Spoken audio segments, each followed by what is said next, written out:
Diretamente de Oz, aqui é a Marimun e esse é o podcast Tijolos Amarelos. Aqui a gente conversa com personalidades incríveis para iluminar ainda mais a nossa jornada do autoconhecimento. Você pode encontrar a versão em vídeo dos nossos episódios no youtube.com/marimun. E hoje vamos conversar com a minha professora de filosofia, Lucelena Galvão. Ela é nascida no Rio de Janeiro, residente em Brasília. Há mais de 30 anos faz parte da organização Nova Acrópole do Brasil, onde tem diversas aulas incríveis e acumula mais de 50 milhões de visualizações. Inclusive foi lá que eu a encontrei e a adotei como minha professora de filosofia. Aliás, faz muito tempo, professora. Foi numa época que eu estava sofrendo, assim, bastante de depressão, várias bads e estava me sentindo, assim, realmente no fundo do poço. E a filosofia, suas aulas tiveram uma influência muito positiva no meu bem-estar, então eu queria desde já começar agradecendo a sua energia, a sua luz e as suas aulas maravilhosas. Muito obrigada por estar aqui. Eu que agradeço, né? É uma satisfação conhecê-la. Eu espero que a gente tenha um bate-papo, que todo mundo goste, o seu pessoal goste. Satisfação poder falar com você e com todo o seu público. Eu queria que a gente começasse definindo filosofia e o filósofo. O que define exatamente um filósofo, professora? Filosofia, se a gente for na etimologia da palavra, segundo se diz, teria nascido com Pitágoras, né? Disseram que ele era um sábio e ele teria respondido: não, eu só amo a sabedoria, eu sou um buscador. Filosófos ou filosofia significa aquele que é um amante ou amigo da sabedoria. O que isso significa na prática? Uma pessoa que sente uma necessidade de lançar sentido sobre as coisas da vida. Ou seja, que não quer simplesmente repetir uma rotina de sobrevivência sem saber nem para quê, nem para onde. Quer lançar sentido e faz questão que a sua vida agregue valor ao mundo, a si mesmo e ao outro. Eu costumo definir dessa maneira. É uma sede de dar sentido, de viver mais do que meramente sobreviver, de encontrar a própria identidade mais do que executar um script. Além de um amor muito profundo pelas ideias, pelo conhecimento, por ver sentido nas coisas, ver em função de que elas funcionam, ver propósito na vida. Esse é o espírito de um filósofo, ele é sempre um buscador. Então eu posso me considerar uma filósofa? Com certeza. Se algum dia disserem para você que você não é uma filósofa porque não fez uma faculdade de filosofia, você responde o seguinte, anota. Diz, você me apresenta o testamento de Platão dizendo que só essas pessoas podem ser filósofos. Se essa pessoa não tiver esse testamento, você diz, então eu sou filósofo sim. O filósofo é aquele ser humano que tem uma inquietude muito grande e busca realmente a luz no final do túnel, porque ama a luz. E, bom, um estudioso de filosofia dentro do mundo acadêmico é um estudioso, não desprezo isso, nem menosprezo. Mas daí a dizer que você necessita disso para se considerar um filósofo, claro que não. Tenho encontrado filósofos em todos os lugares. Às vezes em pessoas do campo, muito simples, pessoas em várias posições dentro da sociedade, pessoas com um espírito de busca, com uma necessidade de sentido muito ativa, muito bonitas e com muita coisa já atesourada. Bom, agora que eu fui abençoada pela minha professora, já me considero oficialmente uma filósofa, vamos filosofar juntas. E eu queria entender um pouco melhor que tipo de filósofa você é, porque eu sei que existem diversas correntes, existem alguns pensamentos, umas linhas diferentes de filosofia, né? Sim, uma coisa que é importante, já que você agora é oficialmente uma filósofa. Quando eu estudei filosofia, no mundo acadêmico, eles diziam que a filosofia na Idade Média era um pouco comprometida, porque a base era religiosa, ou seja, não havia uma liberdade de pensamento. Era uma filosofia, nós poderíamos dizer, de cabresto, porque rodava só em cima de uma base que já estava definida, você não podia sair daquilo. Embora tenha havido filósofos bem interessantes aí, essa que é a verdade. Mas o fato é que quando você muda, tira a filosofia, tira a religião, coloca a política, ou tira a política, coloca uma ideologia qualquer, tira qualquer base e coloca outra, uma escola que eu pertenço, isso continua sendo filosofia de cabresto, você entende? Eu acredito que só pensando dessa maneira eu vou encontrar o sentido da vida. Bom, você já não é filósofo, o filósofo é livre. Sim. Ele parte só da sua ignorância e da sua vontade de saber. Se alguém te disser que do outro lado do tempo, do outro lado do mundo, alguém tem um conhecimento que pode ser válido, você não pode dizer lá eu não vou porque não é da minha escola. Isso compromete a tua condição de filósofo. Eu vou atrás da sabedoria, esteja ela onde estiver, porque eu não estou presa, eu não tenho nenhuma condição a priori, eu não tenho nenhum molde, uma moldura que me aprisiona.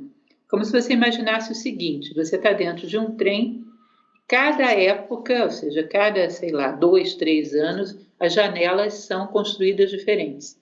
Então, elas são redondas, daqui a pouco são quadradas, daqui a pouco são triangulares. Aí você pergunta para uma pessoa, como é o mundo? Se a janela é triangular, ela diz, olha, é triangular. Depois muda para redonda, não, o mundo é redondo. Depois é quadrado, ou seja, as pessoas pouco ousam colocar a cabeça para fora da janela e ver o que o mundo é, independente das molduras da moda. Eu penso dessa forma e trabalho dessa forma, que toda ideologia prévia, eu sou tal coisa, é um molde de uma janela. Isso limita muito a filosofia. A filosofia não pode ter outra busca que não é verdade, que ela seja de quem for, seja da escola que for, seja de que lado for. Porque senão eu acho que já sei. E como dizia um grande filósofo chamado Sócrates, quem acha que já sabe, ou sabe mesmo e é um sábio, ou não sabe coisíssima nenhuma e é um completo ignorante. E nenhum dos dois casos serve para filósofo. Olha, eu só sei que nada sei porque o Sócrates me contou, porque senão nem isso eu saberia. Você há de convir que é uma constatação pesada. Quando a gente diz, só sei que nada sei, a tua mente vem e diz, não, você está sendo modesto, você sabe sim. E no fundo não sabe mesmo.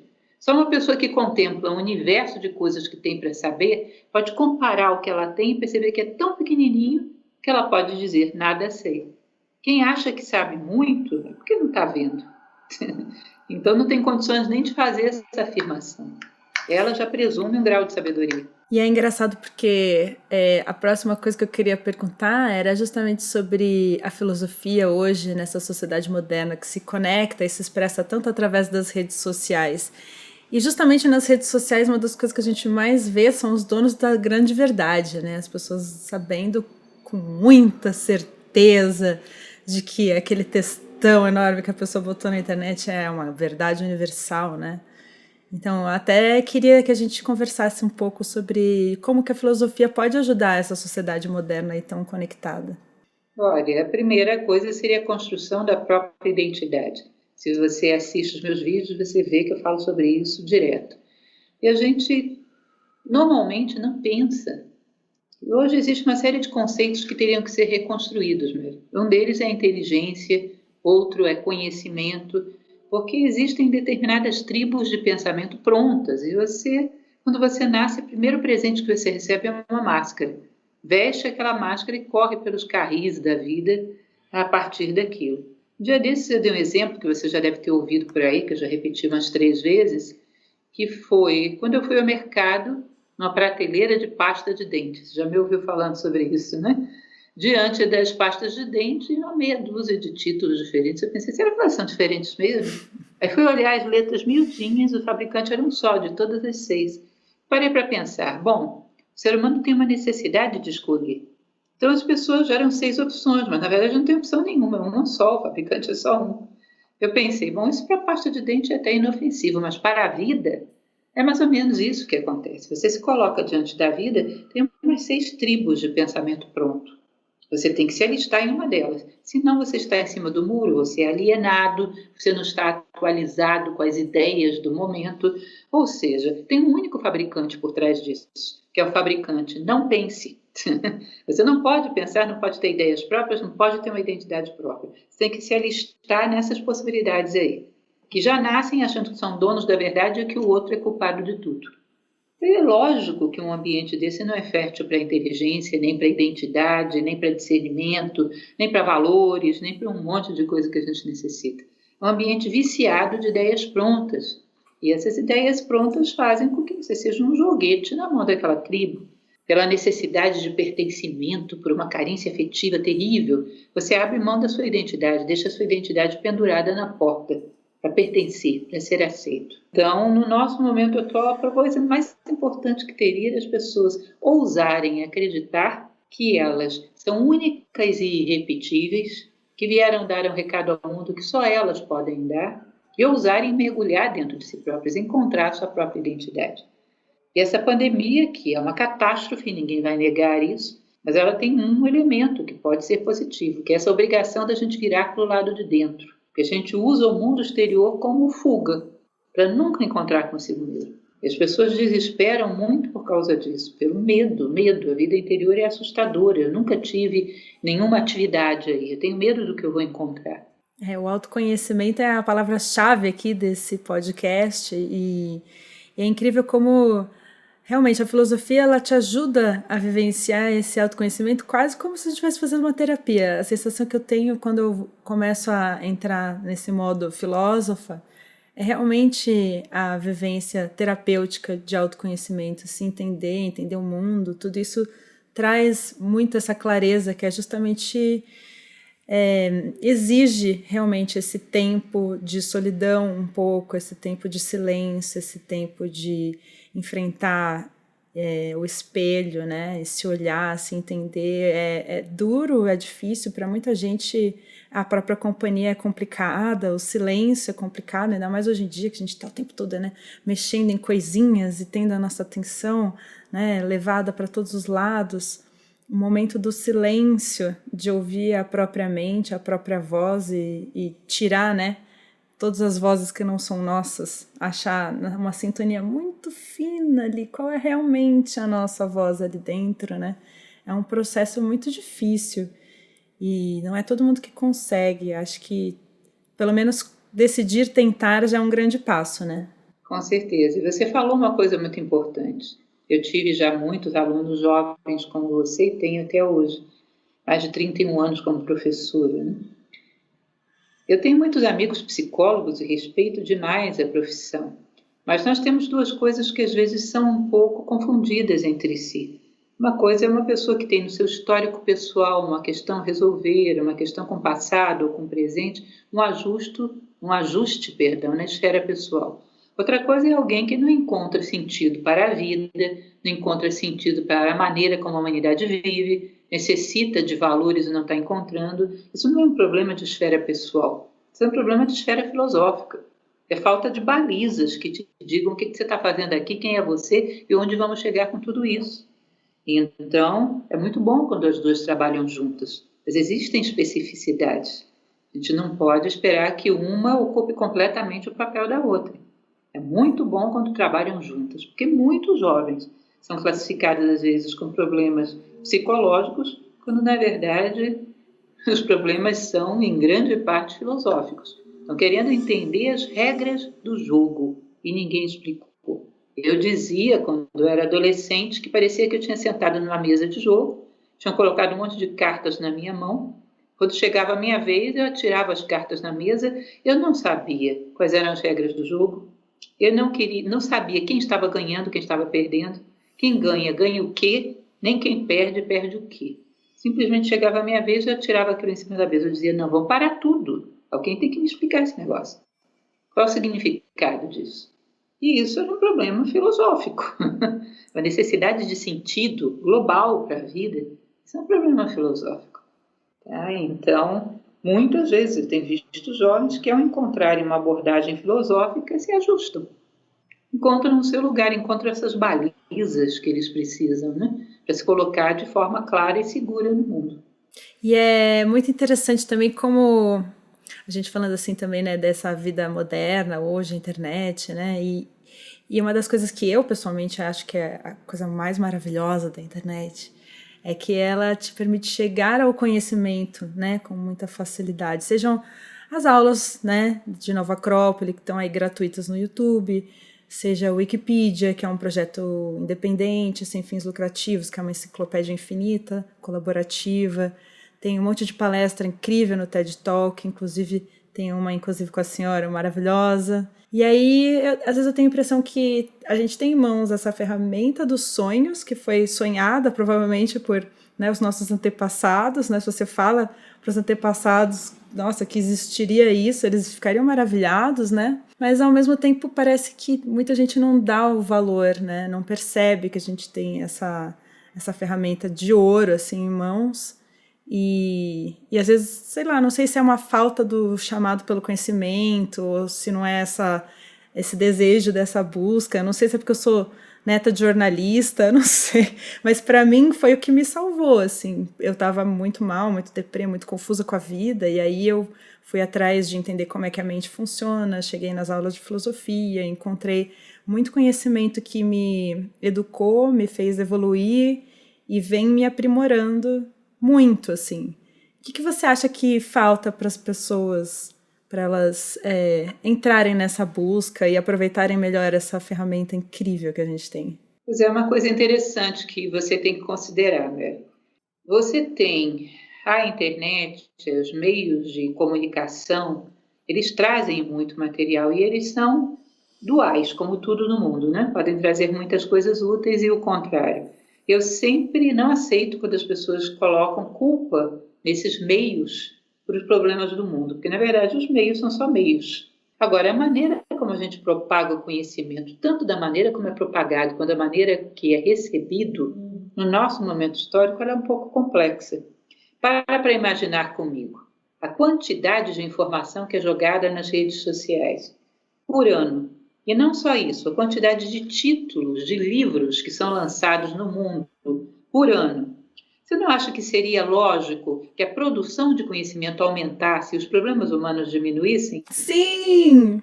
Seria lógico, né? Sim! Mas a produção de conhecimento sobe e os problemas também. Droga. Você não acha que deve estar havendo uma falta de comunicação entre esses dois mundos? A gente começou a gerar um determinado tipo de conhecimento que ele é mais para ser memorizado e ostentado do que vivido. Ele é mais extenso do que intenso, entende? Então, sei lá, se você pega uma pessoa que na carreira jurídica estuda profundamente sobre a justiça, não há na nossa mentalidade atual nenhuma obrigatoriedade de que essa pessoa se torne mais justa, entende? Alguém que dentro de uma outra área qualquer estudasse o equilíbrio emocional. Não há nenhuma relação com o fato dela tornar-se mais equilibrada. Então, há um determinado momento onde o conhecimento ele gerou um processo de extensão, extenso, mas pouco intenso, pouco profundo. Há várias frases na história que falam sobre isso. O próprio Sócrates dizia algo muito interessante, que era: só é útil o conhecimento que nos torna melhores. Então, a gente criou um distanciamento entre o conhecimento e a vida. E esse distanciamento faz com que uma pessoa que tem um acúmulo de informações muito grande não necessariamente se torne um ser humano com melhores respostas para a vida. Então, você quer saber o que uma pessoa realmente sabe? Coloca ela diante das dificuldades e vê como ela responde à vida.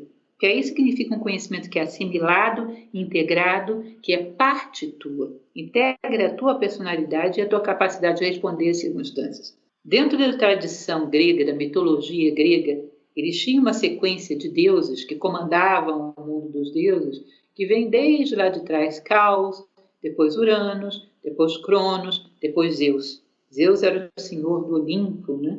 Olimpo, que etimologicamente significa limbos lounos, aquilo que emergiu do limbo. Sabe o que tem que emergir do limbo? A nossa consciência lá em cima. É o mundo de Zeus.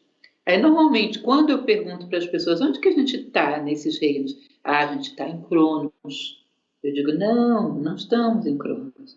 Em geral, estamos ou no Caos ou no máximo no Uranus, ali, as potencialidades, céu estrelado, mas nada realizado ainda.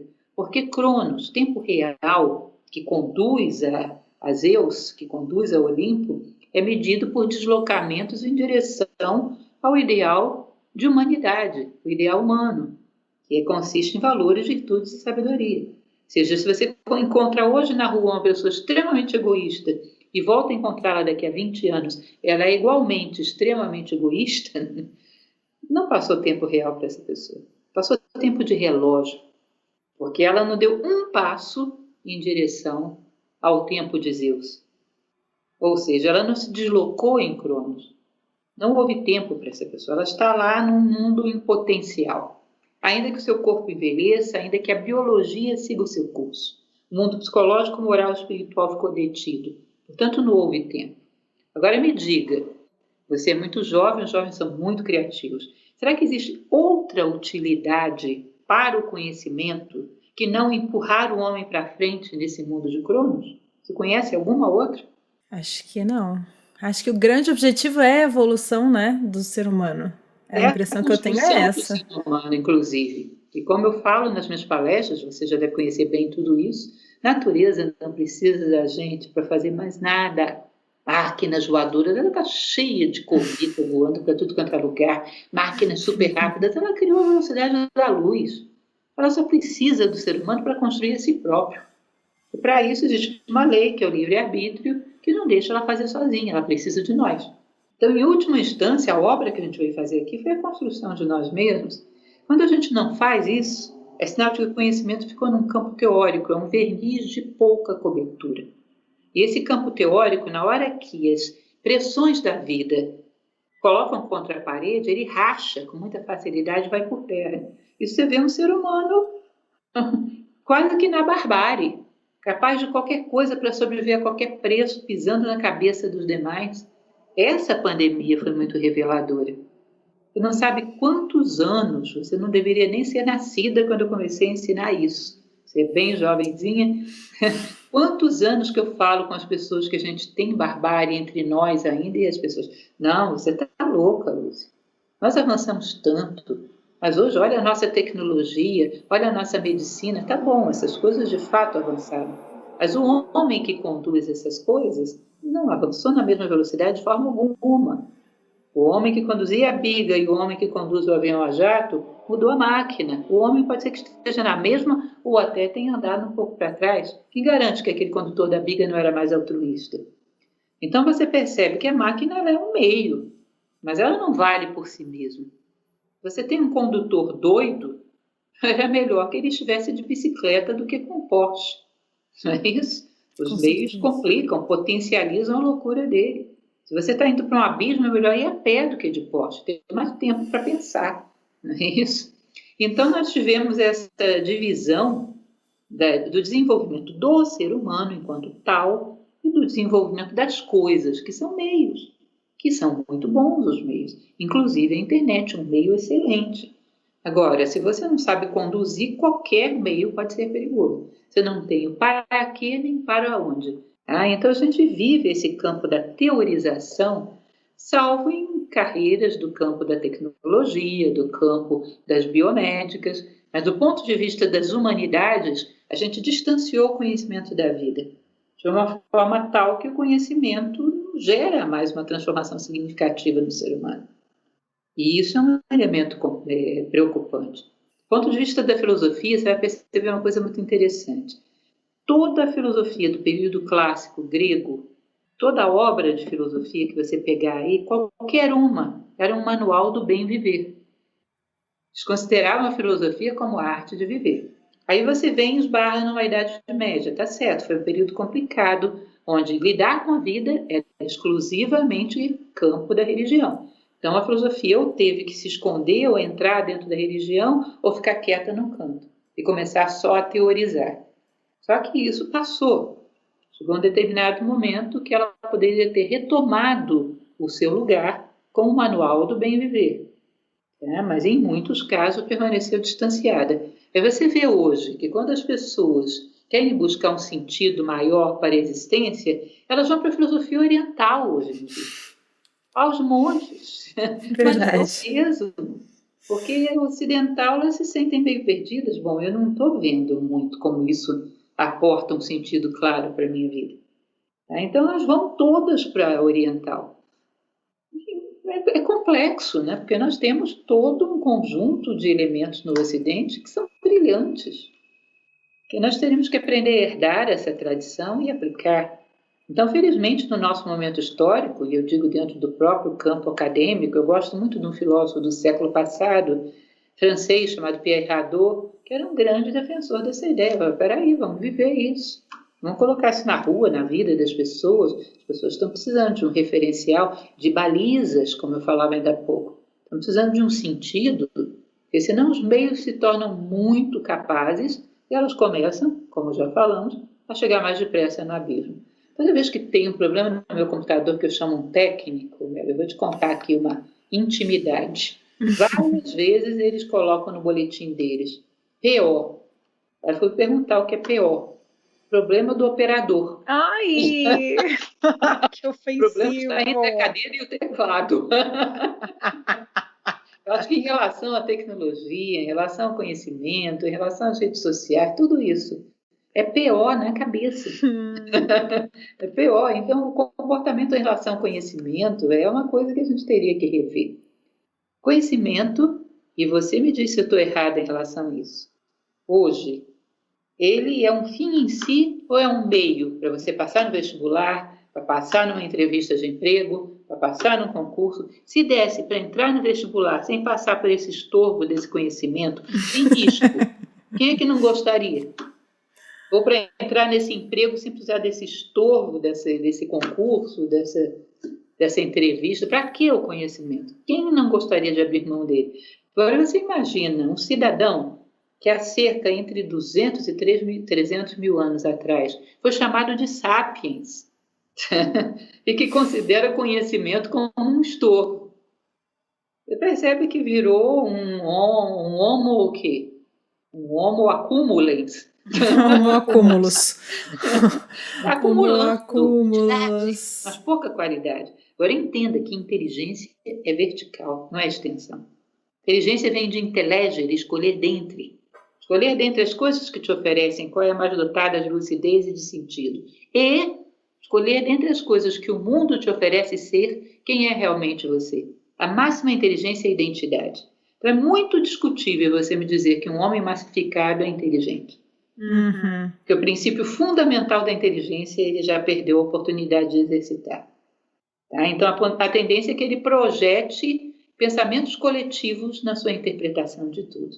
Seja um pensamento que parte de uma determinada ideologia, de um determinado dogma. Então, muito pouco livre, né? Muito pouco livre, muito de cabresto. E falta aula de filosofia nas escolas. Isso é uma conclusão que eu sempre tenho. Quanto mais eu vejo as aulas de filosofia, mais eu concluo que deveria ter filosofia desde o prézinho, gente. Isso é uma coisa que ia mudar completamente tudo, assim, né? Eu acho. Às vezes a gente pensa assim, a aula de filosofia, muitas vezes é a aula de história da filosofia, não necessariamente a filosofia em si, né? E às vezes a aula de filosofia é quase que pra, né, tipo, ter um currículo ali, beleza, teve um mês ali de ética e aula de filosofia, quase como só para tirar uma obrigatoriedade, sendo que eu vejo, quanto mais eu entendo de filosofia, mais eu olho e falo, meu Deus, é a salvação do universo, é botar aula de filosofia desde o prézinho para todo mundo, devia ser obrigatório. A gente trabalha com filosofia para os filhos dos alunos, para todo o pessoal que frequenta a Nova Acrópole. A gente tem um trabalho de filosofia que é a partir de 4 anos de idade. As minhas 2 filhas participaram disso. Isso dentro de Nova Acrópole, né? Em Nova Acrópole. Você vai estranhar muito se eu te disser que quando elas enfrentaram filosofia nas suas escolas, nível secundário sobretudo, elas não gostavam? Faz sentido. Elas não gostavam. Elas diziam, bom, mas não é isso que a gente aprende. Não aprende a pensar, não aprende a ter identidade, não Questionar. aprende a refletir sobre as coisas. Não, é uns pensamentos complicados que a gente tem que memorizar para depois dizer quem pensou o quê. Mas a gente mesmo não aprende a pensar. Elas não gostavam. E, aliás, é uma coisa curiosa, porque eu dou aula de filosofia desde muito antes da filosofia ser reintroduzida no currículo escolar. E antes era mais fácil os jovens se interessarem, porque eles não sabiam o que era. Não tinha preconceito. Eles veem de uma maneira que é muito mnemônica, muito só estudar a história da filosofia, eles não querem mais saber de filosofia. E muitos deles com muito potencial para a coisa, ficam com uma tendência à rejeição, que gera um preconceito. Não quero memorizar o que os outros pensaram. E realmente não se trata disso, trata-se de você aprender a pensar. Os outros, através de boas ideias, podem até te mostrar como é que faz. Mas se você não aprendeu a pensar, você é um acumulador. Você não é um pensador. Ou seja, muita extensão, pouca profundidade. E professora, você acredita que um dia a gente, como ser humano, vai evoluir e encontrar a tal da paz mundial? A gente vai chegar nesse lugar? Você acha que isso é uma utopia? Você acha que isso é Você acredita, você tem essa fé na humanidade? Deixa eu te falar uma coisa, Mary. Você está doente nesse momento ou está sadia? Eu tô sadia, graças a Deus. Obrigado, Senhor. Isso é porque você tem paz. Sabe por quê? Porque saúde é harmonia. Paz é harmonia. Você, as pessoas à sua volta que estão sadias, todas elas já estão vivendo a paz. Porque, como diz a medicina oriental, a harmonia é saúde e a harmonia é paz. É incrível como a natureza produz paz para todo lado. Nós somos tão virados sobre nós mesmos que aí a gente se pergunta, existe paz ou é uma utopia? A paz, você está vivo por causa dela. Então, o que é necessário é que o ser humano encontre, mais uma vez, voltando ao assunto anterior, a sua própria individualidade, porque não é possível você ter harmonia, por exemplo, num corpo, onde todas as células querem fazer uma única coisa. Cada uma não quer desempenhar o papel que é necessário dentro de um organismo. Quando cada uma assume a sua identidade, você harmoniza tudo e tem saúde. Quando cada nota assume a sua identidade, você harmoniza tudo e tem uma sinfonia. Mas o que nós fazemos na massificação é acabar com a beleza, acabar com a harmonia e, consequentemente, com a possibilidade de paz. Cada um encontrar profundamente a si mesmo e perceber como, quando cada um de nós é aquilo que veio ser, é aquilo que veio fazer no mundo, as peças encaixam como um grande quebra-cabeça. Agora, quando você coloca todo mundo igual, você reduz todo ser humano à metade de si mesmo. Um ser humano cortado pela metade é um ser infeliz. E o infeliz é sempre carente. Ele sempre é o dodói. Ele acha que alguém tem que vir socorrê-lo ou alguém é culpado pela sua dor. Quando as pessoas se realizam, encontram o seu lugar na vida, elas são pessoas com uma boa capacidade de compartilhar, uma boa intenção de compartilhar. Eu encontrei o meu lugar como ser humano e como Lúcia. Então você percebe que tem um monte de elementos de matéria-prima por trás dessa ideia da paz. Não é uma coisa que você simplesmente implementa, pumba. Exige que o ser humano tenha humildade de saber que ele não conhece a si próprio, que tenha vontade de conhecer a si próprio, saber o que é o papel do ser humano no mundo, que ele tenha esse amor pelo conhecimento, amor pelo aperfeiçoamento, queira entender o esquema da vida, queira se encontrar aí dentro. Ou seja, um monte de elementos, e aí um mínimo de pureza para não despejar os seus interesses pessoais em tudo, não sair manipulando tudo segundo as suas inclinações, e compaixão e empatia. Vai reunindo tudo isso, você gera um ser humano que vai cada vez mais encontrando o seu aporte ao mundo e que, portanto, tem uma capacidade de encaixe muito grande, de compor com o outro. Meio homem não encaixa com ninguém. Ser humano completo, sim. Se você tem um ser humano que faz aquilo que a natureza espera dele, você concorda comigo que ser humano com valores, virtudes e sabedoria não causa acidente ecológico, não destrói floresta amazônica, não coloca animal nenhum em extinção, não corrompe, não manipula, não explora, não gera miséria, não gera escassez, ou seja, tudo mais será dado por acréscimo. Portanto, é um acidente ecológico onde o ser em maior extinção do cosmos é o homem. Quando a gente encontra o sentido para o qual a natureza nos trouxe aqui, percebe que todos os ofícios são meios. O sentido final é construir a si próprio como ser humano. Quando a gente percebe que a gente tem a obrigação de sair daqui maior do que entrou, mais próximo desse objetivo, tem a obrigação de aportar um pouquinho de valor ao mundo e também fazer diferença na vida das pessoas que convivem conosco. Quando pega esse referencial, esse propósito, você vai ver que a paz se torna muito mais fácil. Porque todo mundo que está subindo numa pirâmide, por todas as faces, você percebe que quanto mais eles se aproximam do ápice, mais se aproximam entre si também. Sim. Se a gente está se afastando e se estranhando, é sinal de que está descendo. Isso é a geometria Sim. que diz, não brigue comigo. Geometria sagrada. Ou seja, você está cada vez mais atrativo, você está descendo a pirâmide do humanismo. Então tem certas balizas que a filosofia traz com muita clareza, que falta hoje, porque a gente relativiza tudo, aí não dá para conversar. Eu estou lendo um livro maravilhoso lá no Acrópole Play, que é o Corpus Hermeticum, não sei se você já viu. O Acrópole Play é um canal de streaming da Nova Acrópole muito interessante, que a gente criou para viabilizar as nossas obras sociais. Tem uma mensalidade de R$ 20,90 e é com isso que a gente viabiliza. O Acrópole Play, eu leio lá um livro que é o Corpus Hermeticum, que é uma obra sagrada egípcia que foi traduzida para o grego para a Biblioteca de Alexandria. Uma obra sensacional. Uma das coisas que eles dizem é isso: você mensura se você está crescendo, quanto mais perto da unidade você está. E a unidade é dentro, é a harmonia de todos os fatores que vivem em você, e fora, a harmonia com todos os fatores da sociedade. Então, com os referenciais filosóficos que mostram onde a gente vai chegar com tudo isso, com que ferramentas contam, que aí vem a questão dos valores humanos. A disciplina necessária para começar a integrar esses valores e transformar em virtudes. Ou seja, eu obedeço a um valor que eu considero nobre, justo e bom. Amanhã eu já nem lembro mais que eu estou obedecendo. É a minha forma de responder à vida. Entende? Eu integrei como uma virtude. Então tem todo o modus operandi da condição humana. A primeira coisa, você tem que querer chegar lá. Ter uma referência. A ideia do bem, a unidade, o ideal humano, que hoje a gente chama de propósito, né? A palavra da moda, é a primeira coisa. Se eu perguntar para você, eu estou caminhando na direção certa ou errada, você vai me perguntar onde você quer chegar. Não quero chegar na porta. Para lá é certo, para lá é errado.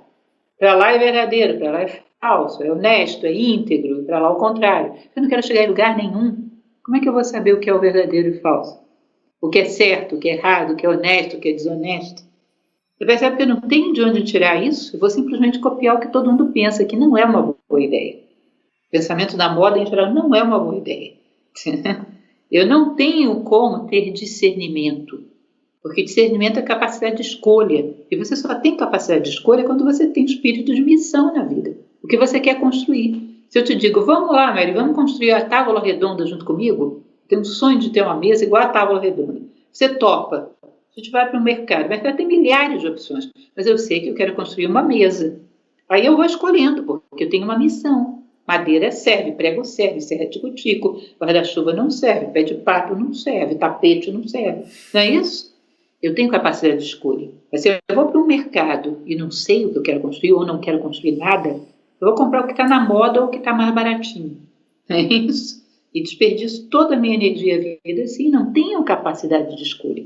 E a gente escolhe o tempo todo. Nesse momento, está todo mundo escolhendo o que pensar de mim e de você. O tempo todo a gente escolhe. Escolhe com base em quê, se você não quer construir nada? Se você quer construir a si próprio, pronto, já sei o que serve e o que não serve. Já sei fazer escolhas. E identidade, que eu sempre faço aquela brincadeira, né? Trago Platão aos dias atuais e ele te pergunta, quem é você?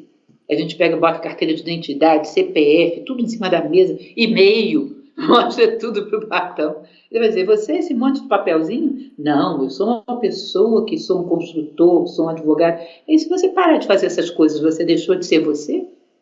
Vocês percebem que nada disso ia satisfazer ele? A única coisa que poderia satisfazer esse cidadão era dizer, eu sou uma pessoa cujo sentido de vida é me tornar mais fraterna e mais justa. Ah, então já sei quem é a Lúcia. Lúcia é aquela que está lá no horizonte, mais fraterna e mais justa. Teu nome interno está no horizonte. Né? Agora, você não tem sentido de vida. Como é que você vai ter identidade, valores e discernimento? De onde você vai tirar isso? O sentido de vida humano. E como eu já te falei, não precisa escolher, a natureza já escolheu, está lá. É o ápice da condição humana. Eu normalmente fecho com essa pergunta, inclusive, que é, para você, Lúcia, qual é o sentido da vida? Bom, sentido de vida para mim, eu tenho um curso de planejamento do tempo onde eu coloco um desafio para as pessoas. Primeiro, planeja a vida inteira.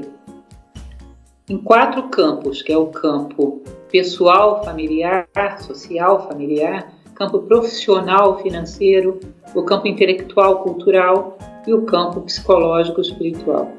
Onde você quer chegar na sua vida inteira. Quando você estiver lá diante da porta daquela perigosa, né, que todo mundo tem medo, a morte, que tipo de ser humano você quer ser? Em todos esses campos. Depois você faz um planejamento para a década, para o ano, para o mês, para o dia de hoje. Eu, inclusive, faço no curso um modelo de como fazer isso. Ou seja, Primeiríssima coisa que eu quero do mundo é quando eu estiver lá no final, olhando para trás, eu poder dizer, eu estou um pouquinho melhor do que eu era quando eu entrei. Eu fiz diferença para a vida das pessoas com quem eu convivi, elas se tornaram um pouquinho maiores e o mundo está um pouquinho assim melhor do que era quando eu cheguei. Ou seja, eu não vivi em vão, eu fiz diferença. E conto aquela história, que é a história do Fidípides, lembra? Como é o Fidípides mesmo? Fidípides é aquele velocista, atleta, do tempo grego da Batalha de Maratona. Os atenienses foram lutar contra os persas num contingente muito menor de homens, então eles esperavam perder. Aí eles dizem para os moradores da cidade de Atenas que, se no pôr do sol do terceiro dia eles não voltassem, era para tirarem os símbolos religiosos e queimarem Atenas, porque os persas tinham vencido para eles não destruírem a cidade, para não profanarem a cidade. E aí, não sei por que cargas d'água eles vencem, menos em menor número de homens, mesmo assim. E aí tinha pouco tempo para chegar lá e avisar para os atenienses não queimarem a cidade. Eles pedem um atleta, um velocista, Fidípides. Só que ele tinha lutado com todo mundo, estava cansadíssimo, e era 42 quilômetros até Atenas, que é a origem da prova da maratona. E ele, cansadíssimo, corre lá. Corre. Existe uma estátua, inclusive, muito bonita, dele com uma tocha, correndo. Quando ele chega às portas de Atenas, ele diz, ele tem fôlego para falar uma única palavra. Vencemos. Nenique camen. E cai morto. Tadinho. Mas essa única palavra que ele falou salvou Atenas. Você já imaginou? Eu sempre pergunto isso para mim mesmo. Será que eu já disse a minha palavra sagrada, meu Nenique camen, que vai impedir que muitas coisas tão belas e importantes quanto Atenas sejam destruídas? Tem uma passagem no budismo que diz que mais do que 1000 palavras sem sentido, vale uma única que traz consolo a quem a ouve.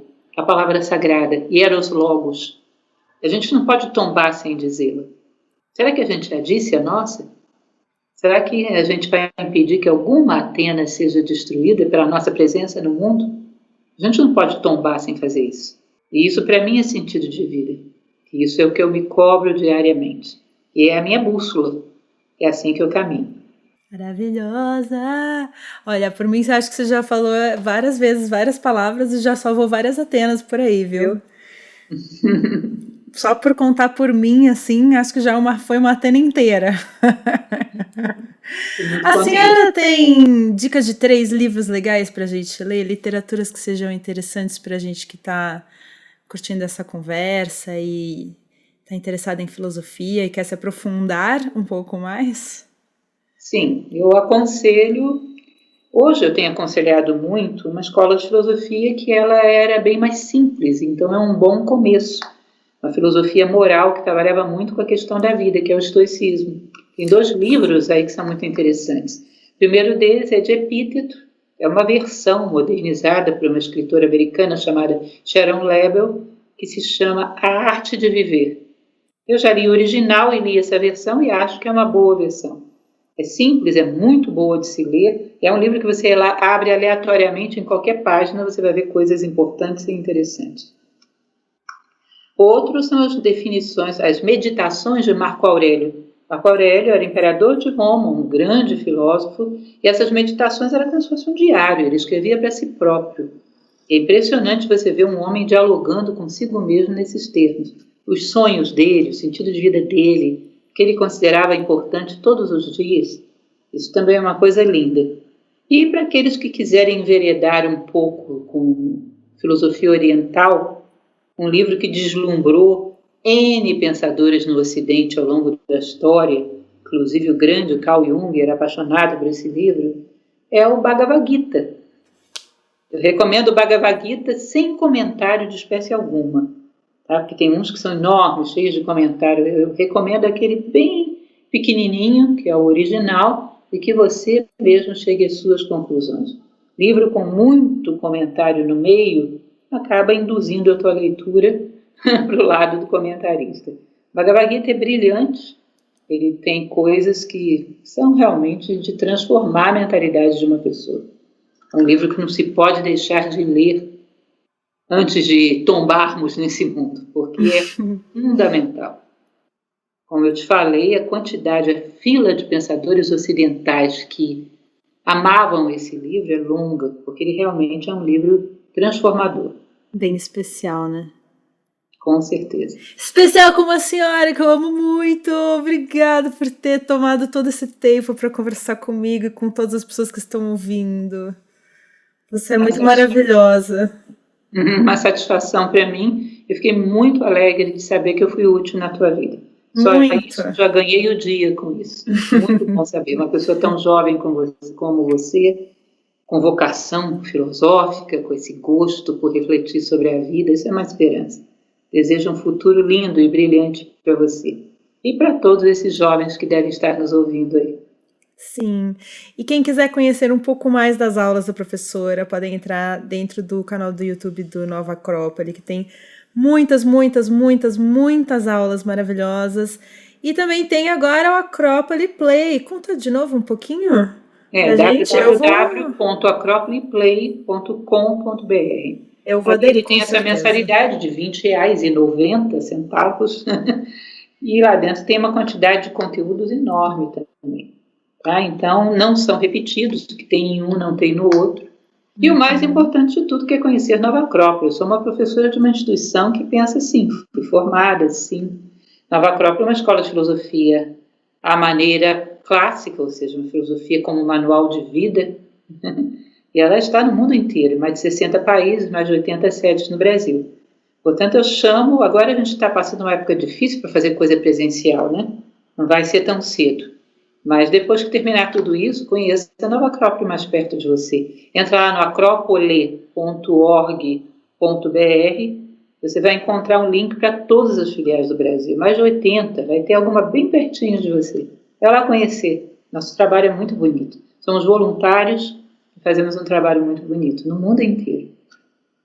E também esqueci de comentar que a senhora é poetisa e que tem poesias na internet para a gente também acessar e se inspirar. Onde que a gente pode encontrar suas poesias? É um blogspot. Na verdade, quem começou esse blogspot foi minha filha, que entende até hoje muito mais de internet do que eu. Aí ele é Lúcia HGA, tudo minúsculo, tudo junto. luciahga.blogspot.com. Aí lá tem poesias. E tem um que tem crônicas, que é o Observações Matinais, tudo junto também, sem tio, sem acento, né? observacóismatinais.blogspot.com, que tem crônicas. Aí, se tiverem curiosidade... Eu indico porque eu já li algumas e adoro. Acho tudo que a senhora escreve muito bonito e inspirador. Muito obrigada. Muito obrigada. Obrigada, Lúcia. Um beijo enorme daqui à distância e um abracinho, assim. E uma maçã para a senhora em cima da sua mesa. Você está em São Paulo? Eu estou em São Paulo. Minha filha mora aí, ainda vai ter a oportunidade de passar por aí. Quem sabe um dia a gente se conhece. Ai, que sonho. E quem sabe um dia a pandemia acaba e a gente faz uma aula presencial. Quem sabe? Quem sabe um dia ela acaba. Um dia acaba, com certeza. Um grande abraço para você, velho. Para você e para todo o pessoal que nos ouve. Muito obrigada pelo convite. Se você curtiu esse papo, compartilhe com os amigos. Muito obrigada por ouvir. Espero que essa conversa te ajude na sua jornada. Eu vou adorar ouvir vocês lá no meu Instagram, @Marimun. Então espero vocês lá. Até mais!